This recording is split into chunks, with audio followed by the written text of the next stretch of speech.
Hello my dear friends, you're in the Military Summary channel, and today we will discuss the situation in Ukraine on the 11th of September of 2024.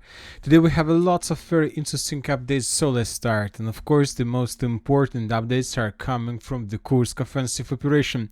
As you can see, during the previous 24 hours we received significant number of icons and the geolocations from this area, and most of them have red color, which confirms additional Russian progress or additional Russian FPV drone attack or additional Russian FAB.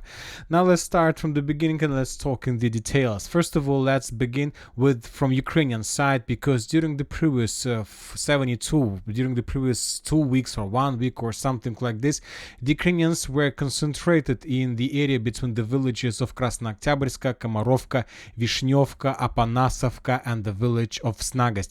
The Ukrainians were concentrated additional forces with the purpose to begin the full-scale offensive operation in direction of Glushov region, with the purpose to take under control the city of Glushkovo, Kabylki, Zvana, and then probably the Ukrainians were planning to move further in the direction of Rylsk. And the only thing that stopped the Ukrainians during the previous few weeks was the complete absence of any authorization from the Western countries to attack deep inside of the territory of Russia, and the Ukrainians were waiting for this authorization. And according to information we have, Antony Blinken, the Secretary of State of United States of America, arrived today in Ukraine with the purpose to give Zelensky this authorization. He arrived with the British Foreign Minister, and if you take a look at this photo, you might notice that in the top left corner there is a face of Zaluzhny, the former commander-in-chief of the armed forces of Ukraine. And this is a very big question why Secretary of State Antony Blinken decided to take this person with him when visiting Kiev. Most likely they are planning to use him as something like a counter-argument when they have dispute and discussions with Zelensky and Syrskyi.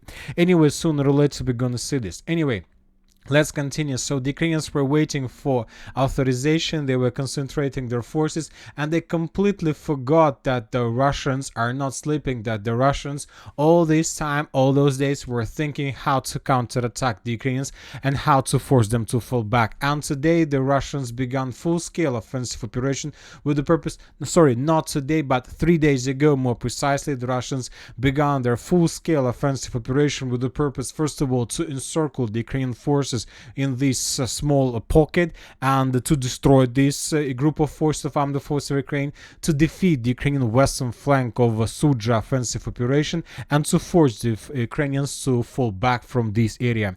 So today we have geolocations and videos, and let's talk about this video. First of all, we have already discussed this video during the previous video, and in this in this video we can see the Russian attack.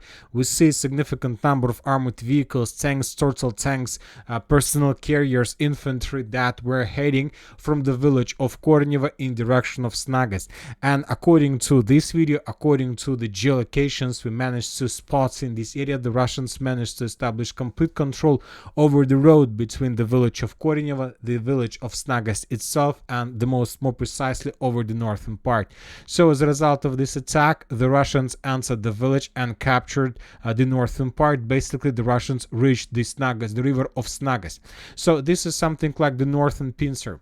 And if you were following the updates from pro-Russian sources during the day, you might notice that we got a lot of updates about the situation that had been taking place for the previous few days in the vicinity of the village by the name of Apanasovka.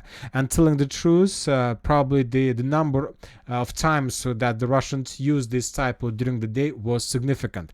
So most likely the Russians began another offensive operation exactly in this direction with the purpose to take under control the village, and by this attack the Russians managed to create the southern pincer.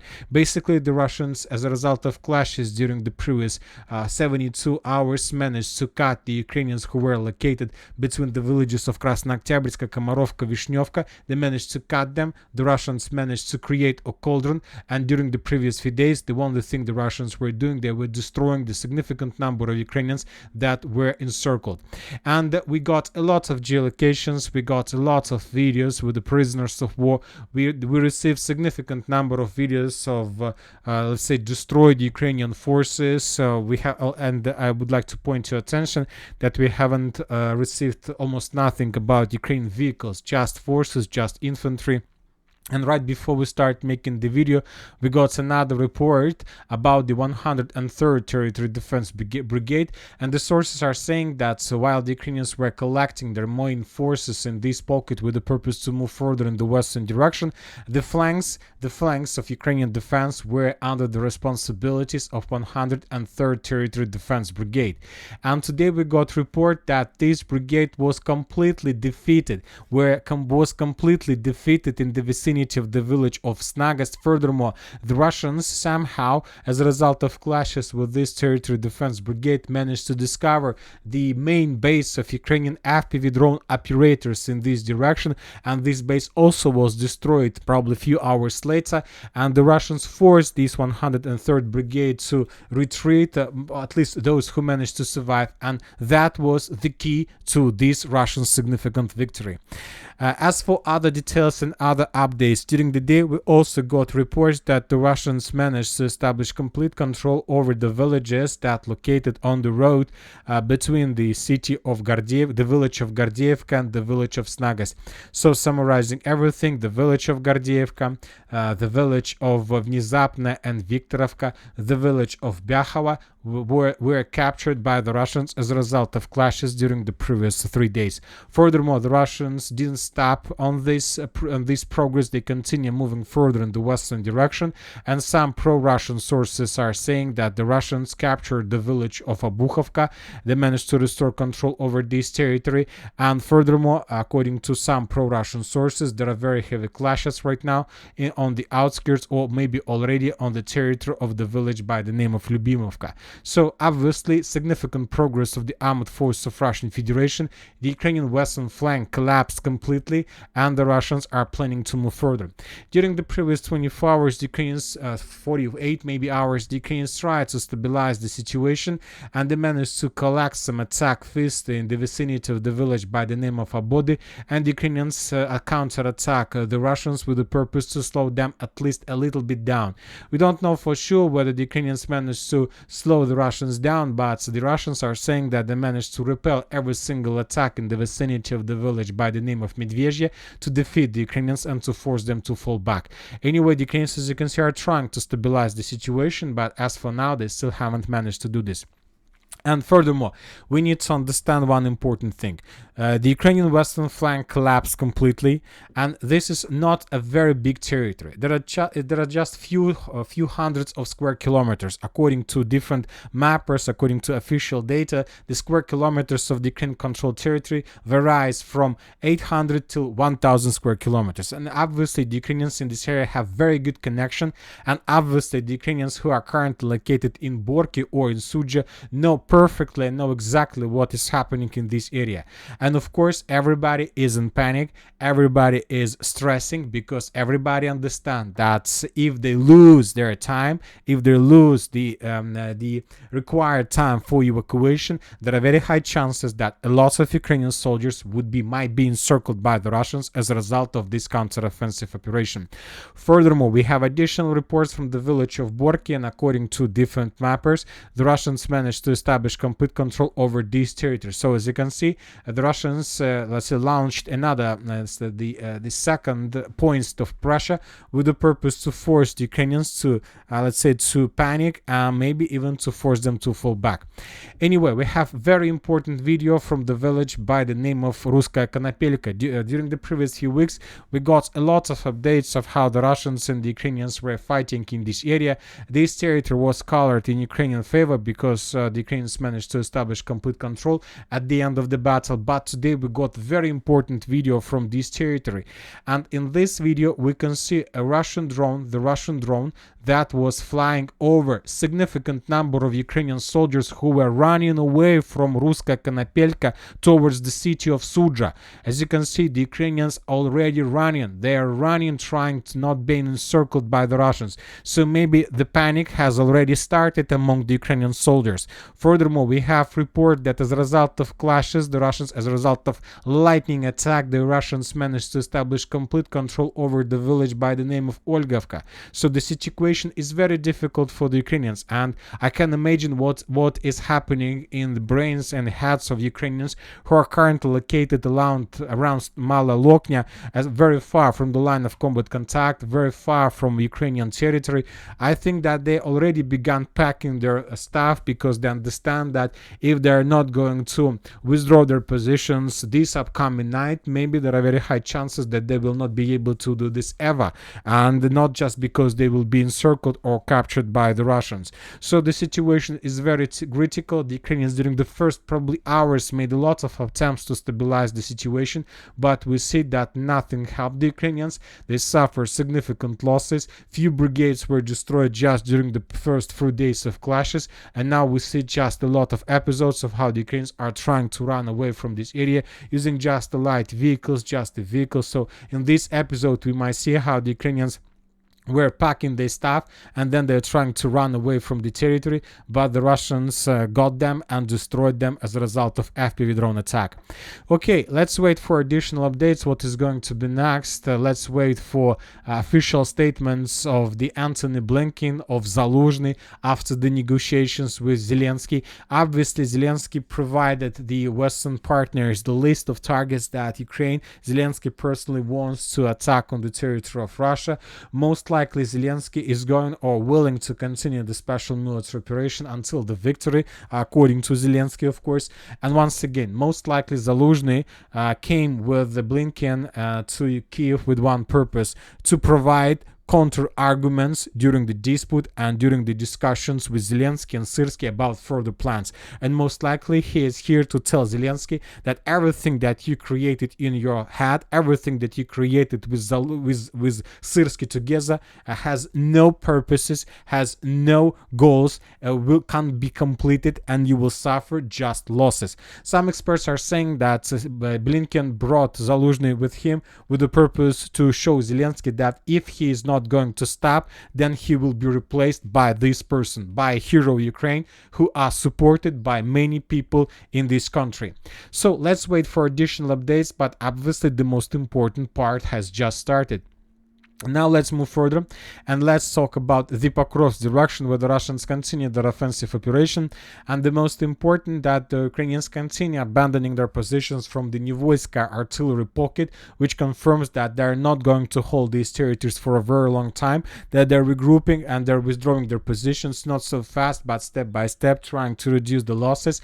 And currently, as I understand, the Ukrainians managed to reach the safe line, so now they're 100% sure they will be able to save up to 70 or 80% of personnel and the vehicles if the Russians began the final stage of Cauldron offensive operation.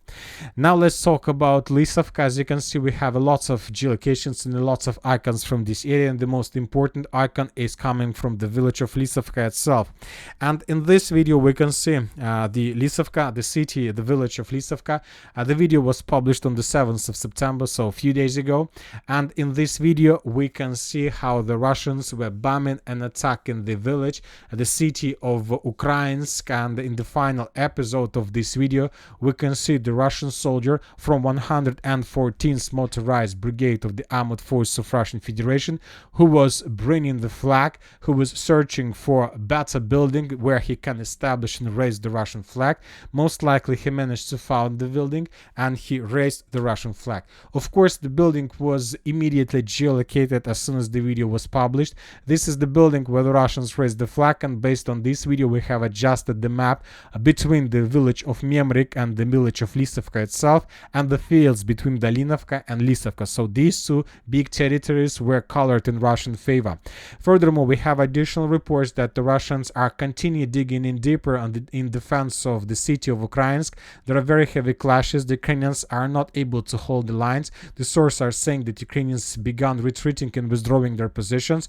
The Russians are attacking from the southern direction, and the Russians are attacking from the eastern direction. Furthermore, some pro-Russian mappers draw their own maps, and they show that as a result of clashes by the evening of the 11th of September, the Russians have already established control for over more than 40 or even around 50% of the city. So I believe we can start counting days. Furthermore, according to neutral mappers and according to pro-Ukrainian mappers, the Russians, as a result of offensive operation, managed to semi-encircle the city of Ukrainsk and the Terraconon landfill in the northern part. So basically, the Ukrainians have no more evacuation roads or rotation roads that they can use for evacuation or for rotation. I believe that tomorrow or the day after tomorrow, and obviously by the end of the weekend, the Russians will be able to establish complete control over the city of Ukrainsk, which is going to be a turning point in the battle for Selidovo, in the battle for Girnik, in the battle for Pokrovsk itself. So let's wait for additional updates, but obviously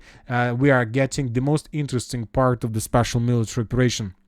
Furthermore, we have reports also right before I start making the video that the Russians managed to break through the Ukrainian defense belt in Girnik, and that the Russians began taking under control street by street, building after building.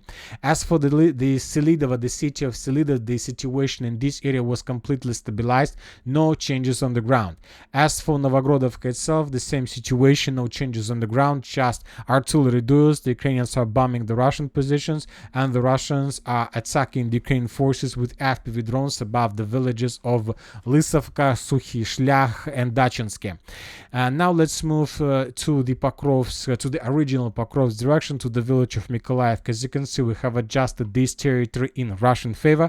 Yesterday, if you remember, we got the video how the Russians FPV drone the Ukrainians in this part of Mykolaiv, and we were guessing whether we need to change the map in Ukrainian favor or not.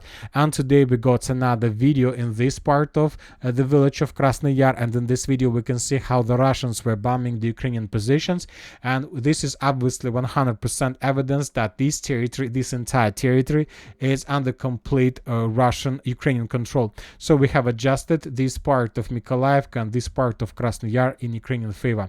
Today we continue receiving reports about complete control over Grodovka, yet we haven't received geolocations that can confirm this, but almost every single day we get another geolocation of that. Now let's move further and let's talk about Recaptured, New York agglomeration. During the previous 24 hours, we got just 2 geolocations from this area from Ukrainian sources. In this video, we can see how the Ukrainians were FPV droning the Russian soldiers on the territory of the gas station. This video confirms complete control over the territory by the Russians, and we have adjusted the map in Russian favor. The Russians continue their digging in deeper process in Ukrainian defense, and they're getting closer and closer to the main and the central citadel of the city of Toretsk. If the Russians are able to answer this citadel, the Ukrainians can start counting days. And we have additional updates from Ukrainian sources from the eastern Toretsk citadel. In this video, we can see another attempt from Ukrainian side to counterattack the Russian forces, and this attempt was failed as well. The Ukrainians were defeated and were forced to fall back. As for the Chasiv Yar direction, we haven't received anything special, just the regular activity of the armored forces of Russian Federation. The Russians were bombing the main positions, the main concentration of forces, but without any changes on the ground, just a regular military activity. The same story took place in the Siversk direction. The Russians were hunting the Ukrainian positions, hunting over the Ukrainians, hunting for Ukrainian air defense systems, Ukrainian artillery systems, and when the Russians discovered another one, they destroyed it as a result of FAB strike or as a result of FPV drone attack. As for the Kupinsk direction, the same story. The only difference is that the Russians intensifying their use of FAB 3000 and FAB 500, 1500. In this video, we can see the temporary position of the armored forces of Ukraine of the 14th Mechanized Brigade, and the Russians attack their temporary positions with FAB 1500, and as a result of this attack, as you can see, the entire block of Petropavlovka village was erased. A little bit further in the southeastern direction, we got another video how the Russians were pummeling and reducing to ruins the positions of the armored forces of Ukraine. So most likely we are the witnesses of the preparation, artillery and aviation preparation before another wave, full-scale wave of Russian offensive operation in this direction. And obviously the Russians are going to launch this attack because now the Ukrainians need to stabilize the situation in the Kursk, not to hold the territories. Obviously the main purpose purpose for the Ukrainians to stabilize the situation, let's say, to save the personnel, not to allow the Russians to encircle this group of forces, because if the Russians are able to encircle these Ukrainians, then we can start counting days for Sumy and for other territories of Ukraine. And to do this, now the Ukrainians need to redeploy forces back to stabilize the roads, and they need to take them from somewhere. And the nearest positions are located in the Kupinsk direction. So, and the Russians probably have already calculated everything, and obviously the Russians know something that we don't know. And that's it for the video. Military Summary channel reminds we condemn any violence in the world. Thank you for watching. Subscribe to my channel, put your likes to my Patreon, and have a good day. Bye bye.